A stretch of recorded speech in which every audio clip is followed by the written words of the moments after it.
cricketing legend Andrew Freddie Flintoff, Oi. and loyal companion and adventurer Rob Penn are once more spreading their fish and chip gospel across Britain and Ireland. How fresh is this fish? Price it up for you. In a summer of spectacular adventures My dreams come true, Rob. and fantastical creations. It's the fripper. It's the fried kipper. This oddest of couples has experienced glorious highs and monumental lows. Can you tell him from me? He's a selfish old man. Now, before the chip van is retired once more, Hang on. the boys set off for one last hurrah. Be careful. Oh, God. Once more onto the breach, dear friends, once more.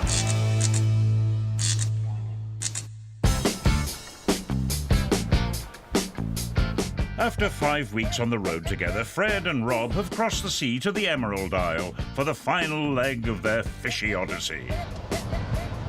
It's exciting to be in Ireland. Should be good, this. I like the Irish. Yeah. Having landed in Dublin, the chums are heading to Ireland's west coast for a last adventure in their well-travelled chip van. What you can say, baby? Baby, can I hold you tonight? Baby, if I told you the right words, oh, at the right time, Poor Mrs. Flintoff. you'd be mine. In the weeks spent traversing the length and breadth of the British Isles, the boys' unlikely friendship has also come a long way. Is all that you can say. I look at Rob, and I must admit, I think, why am I friends with you? No, you like trees, you just bore me about cycling, but he's genuine, isn't it? You know, he's full of fun, he's got a lot of passion about him, he likes what he likes. It just works. He's definitely winding me up less now than he did at the beginning. You know, I mean, he's been in the changing room half his life, right? So you're just winding your teammates up, and it's something that comes very naturally to him. It's something I've had to learn to survive. And I'm getting there. And today, in the county of Sligo on the rugged Atlantic coast, Rob might just get a taste of that changing room atmosphere, given what Fred has in store. Look at the old baths. Oh, no. We're not going to have a seaweed bath. Yeah, it's good for you, Rob. Ties in with your beauty regime. I don't have a beauty regime. You do, Rob. I Don't do be not. shy. I do not need a seaweed bath. For more than 100 years, the Edwardian baths of Enniscrone have attracted visitors seeking the healing and detoxifying benefits of bathing in the local seaweed. That's once they've picked it themselves. You're the person who has all these treatments. I have not. I've had a couple of treatments in my time. I don't have, like, a daily regime like you. A daily regime? You do? I put moisturiser on my cheeks because of windburn. Ah, dear. I can't believe I'm doing this. Sunday morning, could be in bed. Oh, God, stop it! Right, I've got a bucket. I've had enough of this. Careful, it's slippery. Welcome, guys. I see you brought your own seaweed. Well, yeah, I mean, that was his idea, not mine. Good idea. You're not getting any discount, though. Right? Come this way and we'll give it its treatment. So you give me your bucket. There we are. Right, we tuck it all in. Yeah. And here it goes under the steam. And this is just to release the alginates from the seaweed. What alginates? It's like a gel. It's going to be in your bath along with you and the seaweed. Gives the water a lovely oily texture. Little has changed since the baths opened here in 1912. Heated seawater from the bay and the steamed seaweed make a briny mixture rich in vitamins, iodine, and natural oils, thought to improve circulation, ease muscle ache, and help leach toxins out of the body. Oh, it's hot. Do you want to try the steam rub? Yeah, yeah. So you get yourself seated in there with your head out. Yeah. Right, chin up. Now, turn it on, nice and gently. Nice and gently. The idea is just to open Bring up it the up pores. to me. Yeah, just it's come up around you. Oh, Fred! It's all right, you know, Rob. I'm a bit worried about you.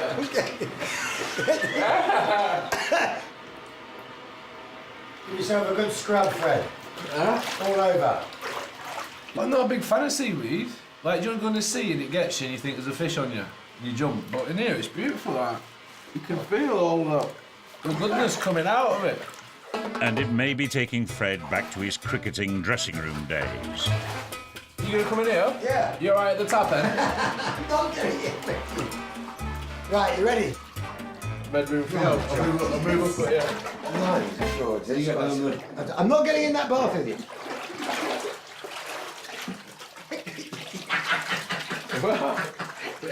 You've got some stuff down your pants, mate. Is it good? Oh, it's quite weird. Oh, no, I don't really fancy this very much. No. Come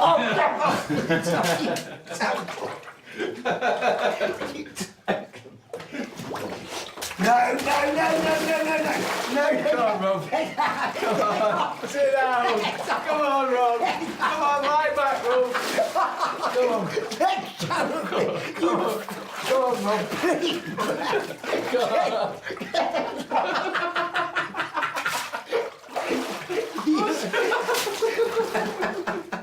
Right, I've had enough of this. I'm going home. I need. Oh my goodness me. What's wrong with you? You leave me on my own. The thing with Robbie is, I like seeing him flustered. I like seeing him panicking. As soon as I get near him, he does not like it. Oh, stop! Oh, no. I don't regard myself as an uptight person, but clearly in his eyes, this whole journey's been about trying to get me to loosen up. I mean, am I an uptight person? Next to him, I suppose I am. That's the problem, isn't it? Come on, Rob. I'm not looking.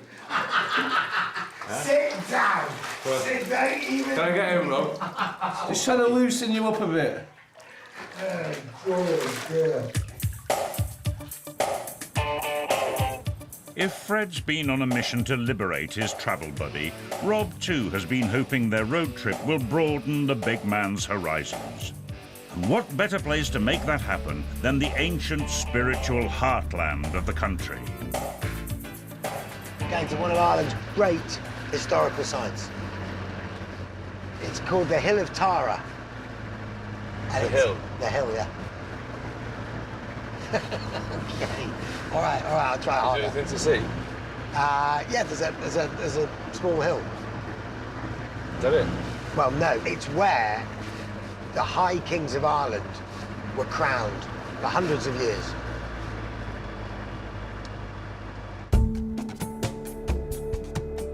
The Hill of Tara in the county of Meath is one of the largest complexes of Celtic monuments in all of Europe, with prehistoric ring forts, standing stones, and megalithic tombs, the oldest of which dates back almost 5,000 years. It's not a hill, is it? Let's be honest. Well, look, you It's got a mound. It's like a mound. Well, that's the burial mound. Right. So I think there are something like 200 plus people buried in here. That's all dead people. Yeah. You could get in there. Go on. No, we can't go over, it's locked. No. Actually, there's other things to do here. What, better than that? Really? How? Don't do that. That's weird. That was... Don't do that, Rob. It will all be revealed. Right. Tara is also said to be the dwelling place of Ireland's mythical ancestors, a race of godlike, fair-haired warriors who would pass between the spirit and mortal worlds through mounds like this. The perfect place, then, for a spiritual mission. Of course, we haven't come to look at one of Ireland's historical sites. We've come here to meet a couple of shamans who are going to take us around the site, and we're going to explore our inner spirituality. Yes, Fred, that's what we're going to do. Oh, my word.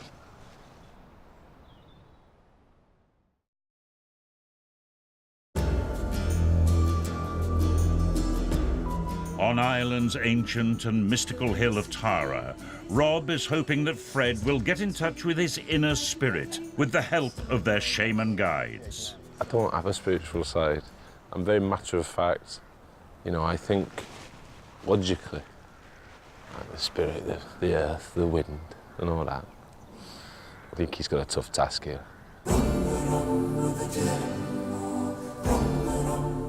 The boys begin their spiritual journey at Tara's most notable landmark, its magical, protruding Stone of Destiny.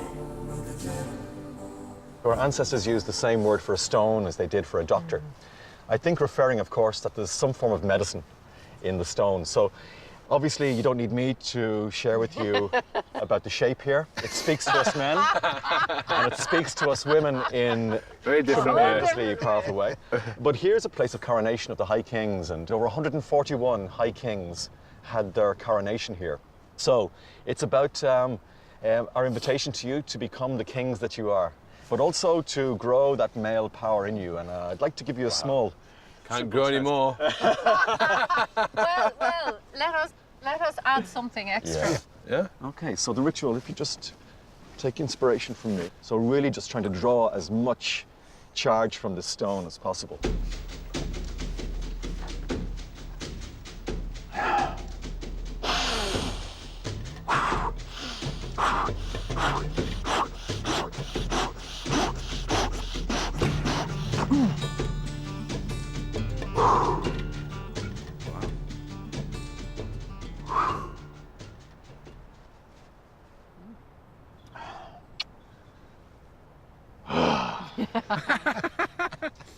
You feel different?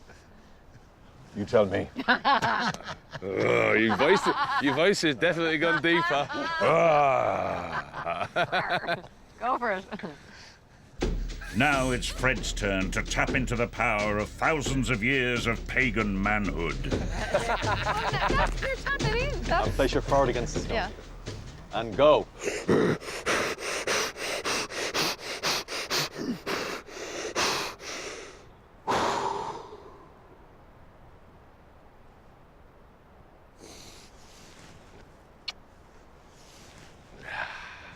Different? I feel a bit charged. Can't move you. Excellent. Yeah, I feel a bit pumped. I think Fred's getting there with this.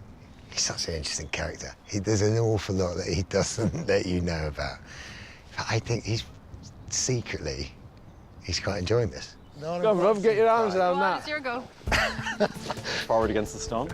And as deep and as fast as you can go.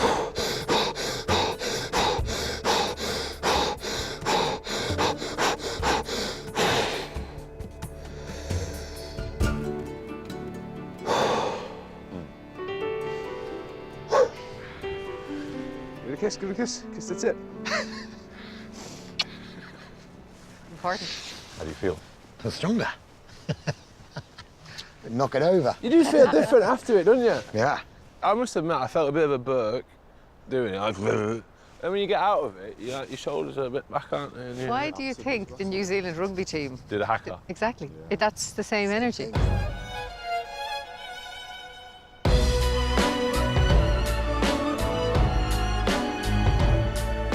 Having harnessed the energy of kings, now they're ready to call upon the fairy folk. The land of the ever young. This is the hawthorn tree, the fairy tree, the great-grandmother's tree of Tara. And it's said that the fairy kind live here, and she is a portal to the underworld, the other world. I got to say, I'm far more accepting of things than I used to be. The thought, even like 2 years ago, of me sat under a tree and talking about furries as if it was a normal conversation would never have happened.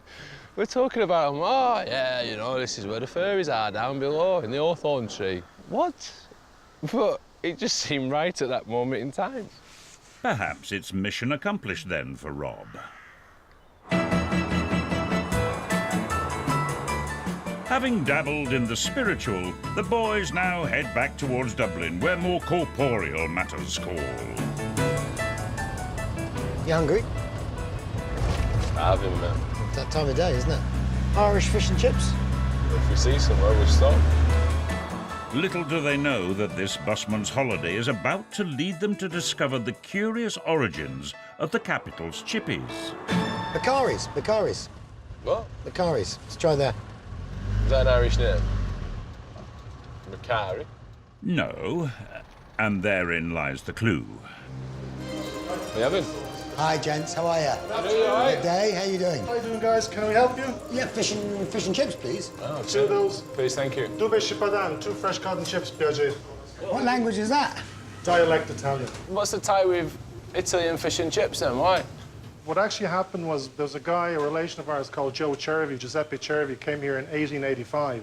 Landed in Ireland by mistake. He thought he was going to America. He had the shock of his life, didn't he? He certainly did. He certainly did. So he landed in a place called Cork and came up to Dublin. Right. He was on the street selling chestnuts. And then he stuck a few spuds one day on his little brazier thing. And somebody was going by and said, oh, that smells nice. Then he started frying chips and fish That was the start of fish and chips in Ireland. with the Irish Italians. Giuseppe soon opened Ireland's first fish and chip shop on this Dublin street. Nowadays, 90% of the chippies in the city are run by a handful of families from the same region south of Rome. And what's more, they like to party. Today we have a big day up in our club. We have a Club Italiano for our members. So what goes on at this get-together? We do a bit of singing, a bit of dancing, a bit of bocce, which is bowls, eating. No. Would you like to join us? Thought you'd never ask. You're shameless, Rob. Shameless. I'd love to come. Yeah, looks like we're coming. Thank you. Yeah. Thanks very much. Get some food. No, here we are. Best fish and chips in Ireland. Ah, you're a good man. Thank you very much. While gregarious Rob looks forward to an evening of cross-cultural mingling, ambitious Fred sees a chance to get creative. I want to cook for him now. Oh, do you? Yeah. I'm going to liven it up a bit. I've got a few ideas. Oh, hang on. I'm going to do some Italian dishes. Oh, no. I do fish and chips. I'm having an Italian twist, Rob. The mind is ticking. Oh, God. I know exactly what I'm going to do. I'm going to dazzle them.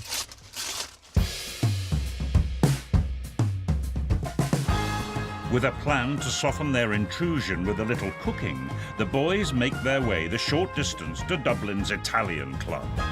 So I think it's on the left here. There you go. Yeah, look, Club Italiano. Hey, mambo, Italiano. Hey, mambo. Don't do that in here. Why? You'll never get out. Right, you going to go shopping? Yeah, I'll go shopping, yeah. You go and get the stuff and Okay. I'm going to start setting up. Okay, brilliant. Get the van ready. With Rob dispatched to the local shop for anything Italian he can find, Fred prepares to treat the club members to a suitably themed fry-up. Can you get the shopping? He'll set up the van. A bloody bad knee because of him.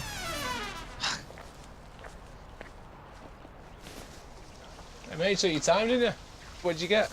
Got a pizza. What else you got? Zucchini. Perfect, yeah, Zucchini. brilliant, well done. And I got some mozzarella. One, No, I got 4. perfect. Hey, get some work done. Right, what should I do? Chips are blanching. Chips and luncheon, yeah. Okay, good. So I get these ones going. With the standard fare frying, Fred's digging deep for the big idea to impress his Italian hosts. What I was thinking, Rob, Yeah. I'm going to try one of these. What do you do then? I'm going to fry it. What, batter it and fry it? Yeah, I might have to cut it in half because of the size of the fry. I'm going to cut it in half. A fritza? Nice. Put it on the board, Rob. Freezer. Fritzas. Love it. The as yet unsuspecting Italian-Irish community of Dublin will soon be the judges of Fred's latest additions to the fish bar's menu. Shall I go and get them, Rob? Okay, cool.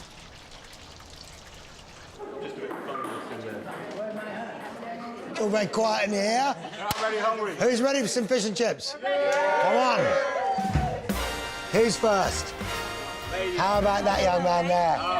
Ladies first, exactly, yeah. Who's this for? Yeah, you're very welcome.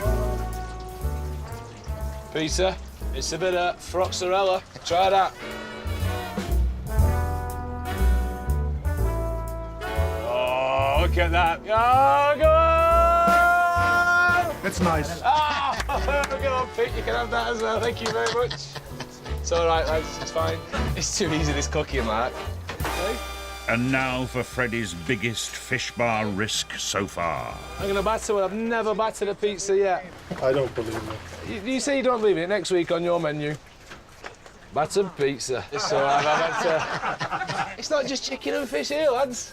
Is that the new style? Exactly.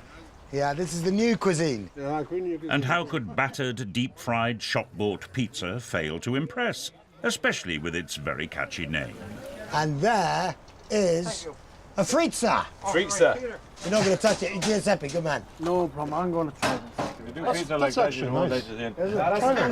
Bella croccante pure. I must admit, I'm getting this really strange sense of achievement. I've loved it. They've all got smiles on their faces. They're Italian. They're eating deep-fried pizza in batter. Amazing. Might have changed the world. It's changed the world of pizza forever. I don't know how it goes. Put your hands on your hips. As Rob finally gets to mingle with the locals, Fred has his sights set on conquering the world. You know what next? Deep-fried chicken tikka masala to the Indians. Eh? We'll do deep-fried chow mein for the Chinese. Deep-fried burgers to the Americans. Thai green deep-fried curry. The possibilities are endless. But we're gonna have a go. Me and Rob, we're gonna have a go. That's good.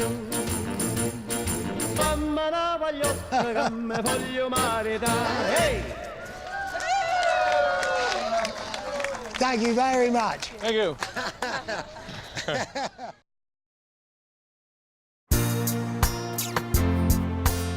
The Irish leg of their road trip continues for cricket legend Freddie Flintoff and his tree-loving buddy Rob Penn. Lots of ash trees in Ireland. Stop it. Don't hurt your head. You're hurting my head.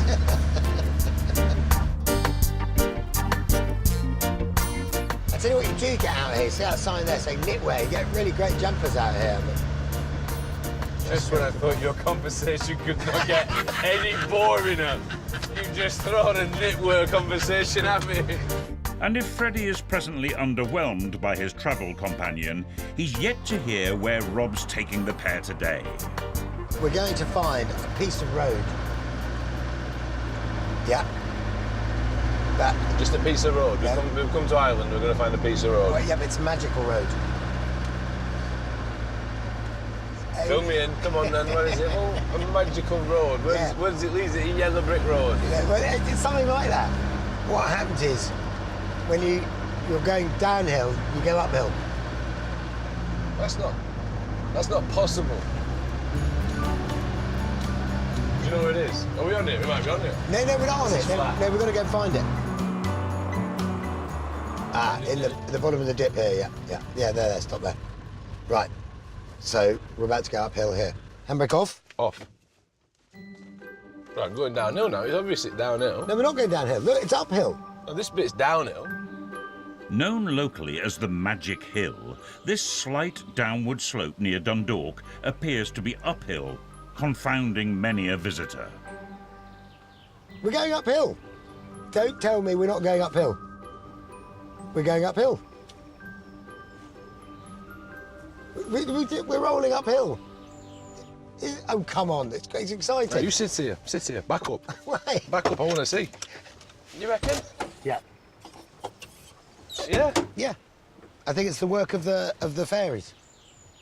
Shut up. And then look at that. That is so clearly downhill. Back up.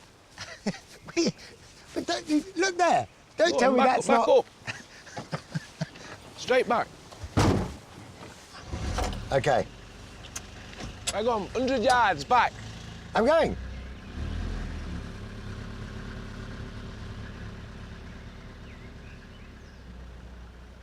Rob, I do. I don't know about this. Can't make my mind up. Is it? I don't know. It's a good thing there's not much traffic in these parts. Are you ready, Fred? Yeah, come up. I'm going up. I'm definitely going uphill. I'm rolling uphill. I don't know. I'm rolling uphill. What are you doing? Move! What are you doing? You get it? I don't know. I was rolling uphill then, wasn't I? Come on, you have a look. I think it is an optical illusion. It's not actually magic. or the work of the Don't fairies? ruin it, Rob. Don't ruin it. It's not actually magic. There's me thinking. Yeah, you thought the fairies are involved, didn't you? It's all due to the layout of the surrounding land, apparently. You should be pushing it uphill. No, it's going now. And it's going, isn't it? And you're hardly touching it. Yeah, look at that. Chip van, rolling uphill. Brilliant. Hang on. Oh, we're all right. We're all right. Oh, hang on. No, Fred, hang on. Whoa. What? It's like, what do I do now? Oh, God.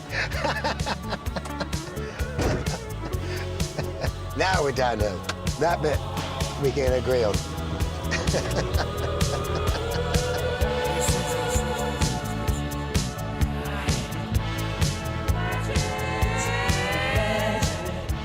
In Ireland, I think it's about appreciating the little mysterious things.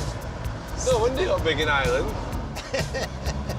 The little mysterious things. I know. From Dundalk, the boys drive down the east coast towards Dublin, where Fred has signed Rob up for a very special event no man has done before. Are you going to go swimming this morning, Rob? We're going swimming. Nah, not really we, you. Yeah, but it's skinny dipping. Look right now, it's for charity. It's for women, but they've allowed you in. Hang on. You expect me to go on a charity skinny dip with, what, a dozen Irish women? We might be more than that. I think there's going to be several. Several? 100 maybe, I don't know. We'll see what the turnout is this morning. The first charity skinny dip in the world, the Dip in the Nip, is now an annual event across Ireland, raising funds for cancer charities. Today, on this North County Dublin beach, a group of eager women will strip off and brave the Irish Sea, and one reluctant man has been given special dispensation to join in by organiser Karen Healy. So how many years has it been going? The Northeast one is going 4 years, but Mary Garvey, who started, our founder, she's doing it now. It's her 6th year now to do it. I mean, how did it start? She went to a psychic. I know this might sound a bit barmy and a Like bit looking strange. into a crystal ball type thing? Kind of, yeah. Yeah? And she said, you know, what do you see for me? And she said, I see you in a sea with a load of naked women. Now, you see, if a psychic said that to me... I know, but if you knew Mary Garvey, you'd not understand why. She Right. said, bing, there's I've got an something in idea. this. So she said, I know what I'm going to do. I'm going to do a skinny dip. Is this going on in different places in Ireland now? Yeah, so... So how many naked women are there in the sea Stop, now? what do you like? Anyway, no, what she did, she had it all in Sligo, Yeah. and then it got too big for the beach. Okay. So then she started letting it out to the different regions. Yep. It's rolled and rolled and rolled. She's nearly about 500,000 already raised for the years that she's done it, which is Fantastic, isn't super money. Yeah. Today's dip is expected to add another €10,000 to that total, but Rob's having a case of cold feet about his personal role. Freezing. I think the tide's going out as well. We're going to have to run miles back in before we get into the water. I might just keep on swimming. Swim up the Isle of Man. In this 6-week adventure, Fred's been hoping he could loosen up his self-conscious companion, and while he mans the fryers, today might just be the day it happens. This is the liberation of Rob Penn. He's done so well, he's come so far, but backward steps at the seaweed bath. Won't get in the bath with me. Won't let me get in the bath with him. Won't get naked. This is the one barrier he just can't get through. Get naked, Rob. Come on. Take one for the team. Come on, girls, more hands in the air! Get into it, step into it, come on! You were a man who liked public exhibitionism. This is for you, this.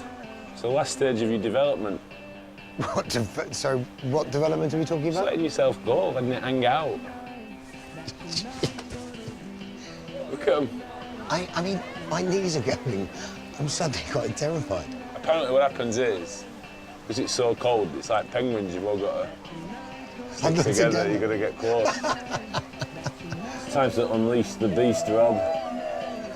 Never seen so many women. Unleash the beast. This is so wrong. Oh, no. This is genuinely more intimidating than I thought it was going to be. There are 80 women here about to take their dressing gowns off. And I'm actually scared. I'm scared. Oh, God. It's surely not happening. Surely it's not happening to me. Oh, but it is. I got a feeling.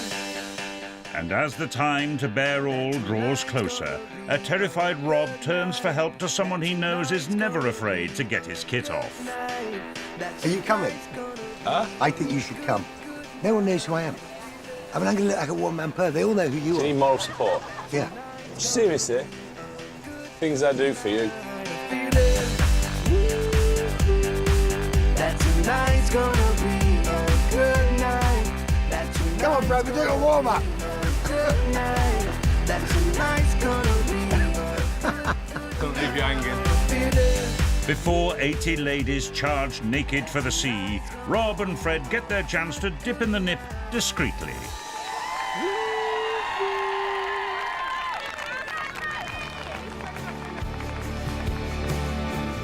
Spurred on by 80 of expectant women, magically, as Rob makes a dash for the water, all inhibitions seem forgotten.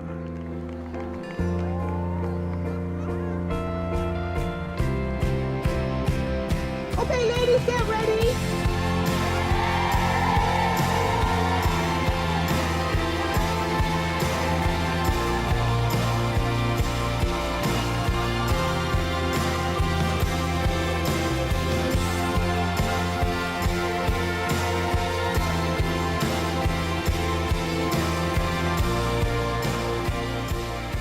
I'm pretty pleased with myself.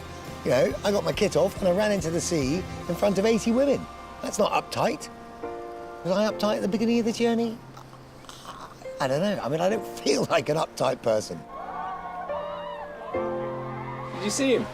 At first, he was walking. It was intimidating walking through them women in your ship, innit? And then once he got past them, he was doing the old streaker stuff, wasn't he? Like jumping to one side, letting it all free. He's loving it. He's a new man, Rob Pem. He's a new man.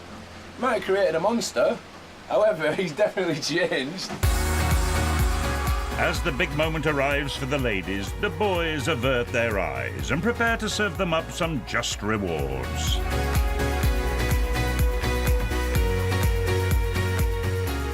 Everyone, chips! Chips, come on.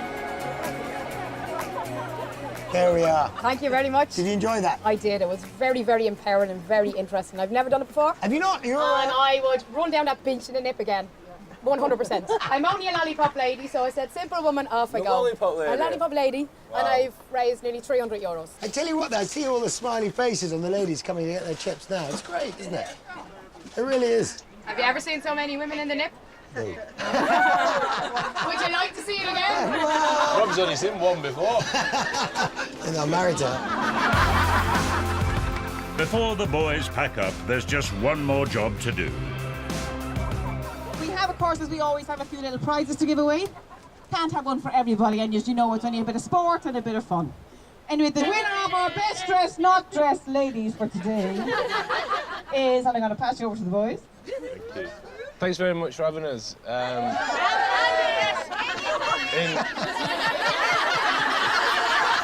I'm out my depth here. I'm going to pass to Rob, my very little friend, to announce the best dressed. Ladies, terrific morning. Thanks you so much for having us. We thought we were judging the best Brazilian, but it seems we're not. Which is good, because I wasn't looking. Actually, what we are judging is the best dressed, and it's the fish and chip ladies. They read everything that was happening.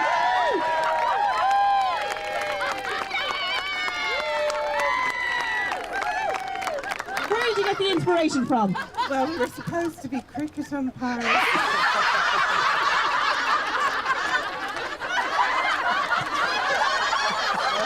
Well, we love your interpretation of the cricketers. Thank you very much.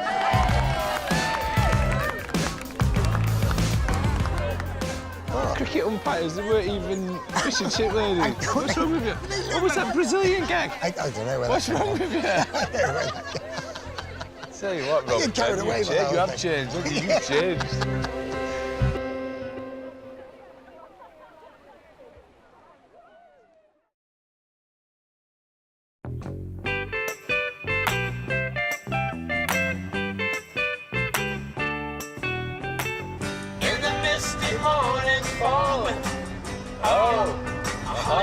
brown-eyed you, my brown-eyed girl.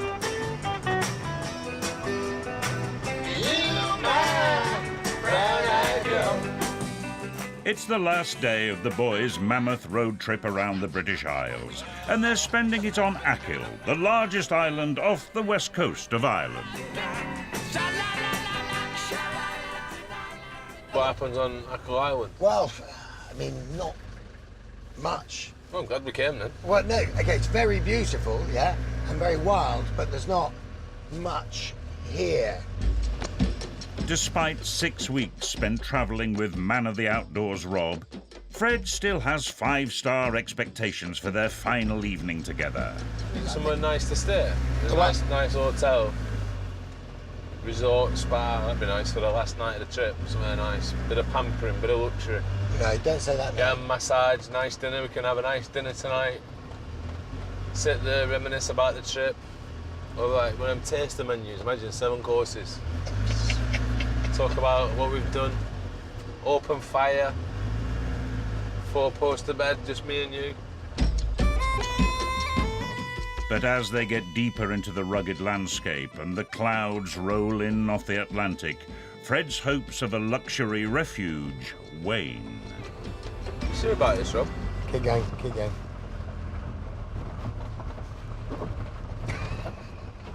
I don't want to sound ungrateful. Yeah, I don't want to spoil your moment. But I'm starting to smell a rat here, Rob. No, you're not. No, you're not. Seriously? No, stop it. We're not there yet, okay? You haven't got the picture. Rob? Yeah. We're camping, aren't we? In a remote area. Yeah. Rob? Yeah, we are, yeah. Rob is taking Fred to the windswept southern slopes of Slieve Moor for what might be his most extreme campout of the trip. Come on, come on, come on. Come and have a look. Oh, look at the view. I'm not getting out. You've got to get out. Staying here. No, you can't stay there. Come and have a look.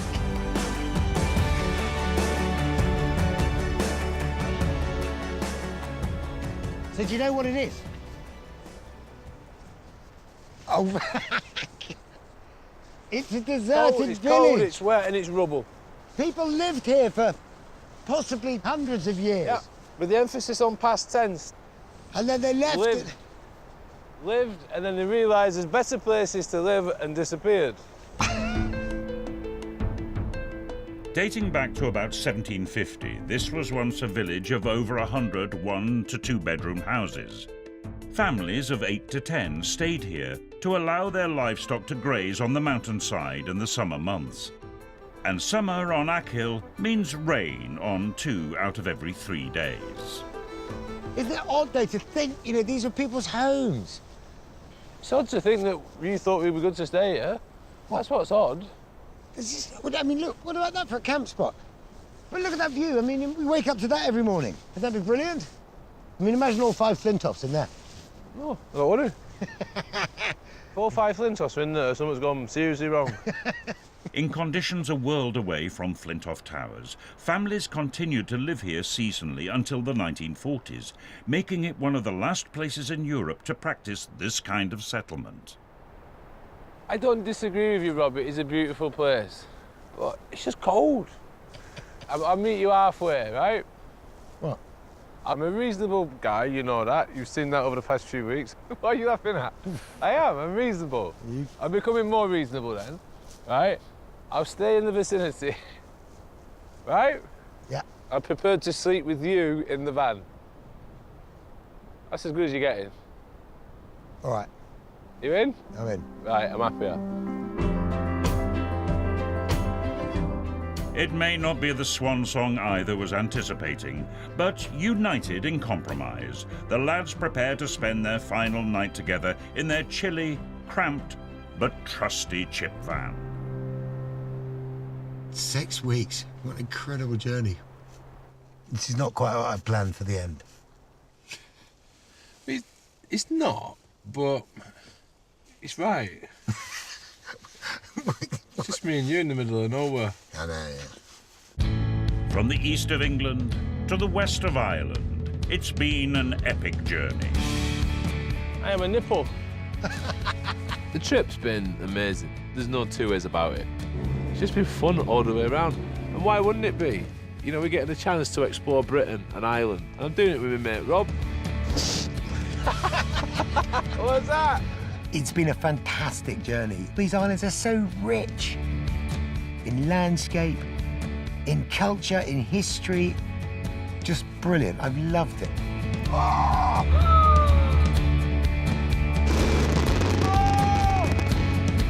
Absolute highlight. The best bit, the best top thing. Come on. Spending a night in a tree. How you doing, Rob? It's the most extraordinary place I've ever slept. Right, Freddie? I'm scared of the dark and I don't like heights. The seals. That was fantastic. Getting that seal on my head as well. That was weird, wonderful, scary and brilliant at the same time. That was one of the best things ever. They've had adventures. No, Rob! No! They've had their differences. Deep. And they've endured calamities. Oh! Told you it won't fit. And in the 1,500 miles they've travelled, they may even have inched a little closer to each other's way of thinking. You know, I've tried consciously on this journey to, you know, turn him round a bit, get him a bit more interested in some of the things which fascinate me. Paddling through the needles! How about that, Fred? It is pretty spectacular, Rob, I'll give it you. I have been a closed book for a long time, whether it be cricket or whatever it is in my life. And sometimes I just need to stop and have a look around me and appreciate what's there. I think Rob's helped me do that on this. You know, his passion for things, his love of things, his enthusiasm just rubs off on you. I sit in my car, right, and I drive past trees, and I comment and I say, that's a nice tree. I blame you, Bob, then. I blame you for this change in me. I think the signs are that he does listen to at least some of the things I say now. Come on, Robbie, come on! My mission with Rob on this trip has been, like, for him to come out of himself, lose inhibitions. I love you, Rob. I'm feeling nervous. And the king of the world! Come on, Rob, join in. We liberated Rob Penn. Have I liberated you? Oh, dear. The day he ran on a beach in Ireland with 80 naked women, skipping into the sea with his little tallywhacker hanging out. You have changed, I I think I have changed, yeah. It's been great. I've just loved it. I'd do it again. Yeah, me too.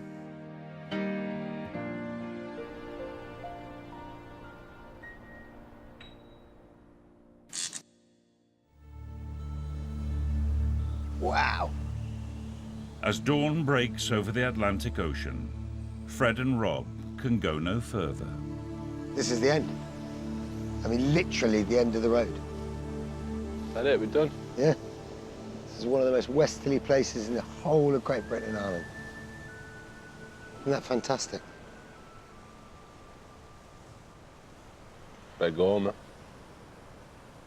Yeah. Come on then.